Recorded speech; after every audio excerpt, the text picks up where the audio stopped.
I think people want to know more about this bill before, all of a sudden, just before Christmas, we have a health care reform bill, and it has taxes, it has more mandates on business in a very tough economic climate, and it has taxes that start actually next year, and it has $500 billion cuts in Medicare over a 10-year period. $500 billion in cuts in Medicare. $500 billion. Now, that's $500 billion in Medicare cuts. People were asking me from Texas, what does that mean? It means that you're going to have severe cuts in Medicare Advantage, and there are hundreds of thousands of Texans that have Medicare Advantage and like Medicare Advantage. But that is going to be severely curtailed in this bill. The payments to hospitals, the underpayment to hospitals for Medicare patients has always been brought back up so that hospitals could break even. But that's not the case in this bill because those payments are going to be cut.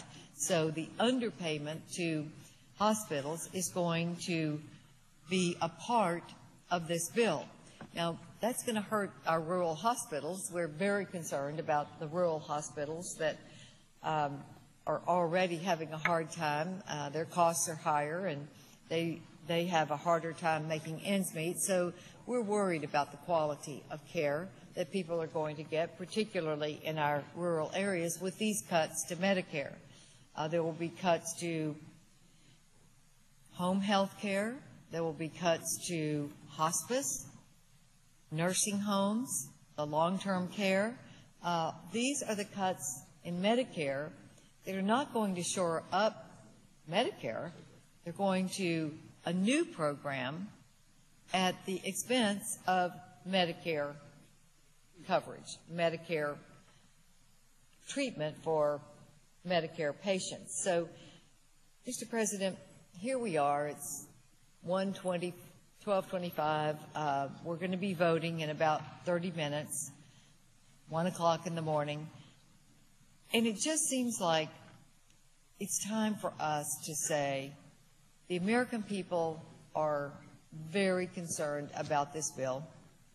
And wouldn't it be better to start all over and have a bipartisan effort where Republicans and Democrats can sit down together and lay out the principles that we would want in health care reform?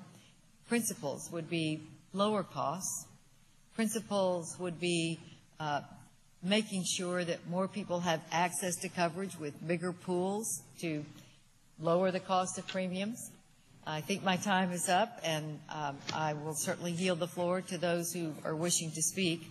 And I just hope that we can start over. It's more important to do this right than to do it fast. Thank you, Mr. President, and I yield the floor.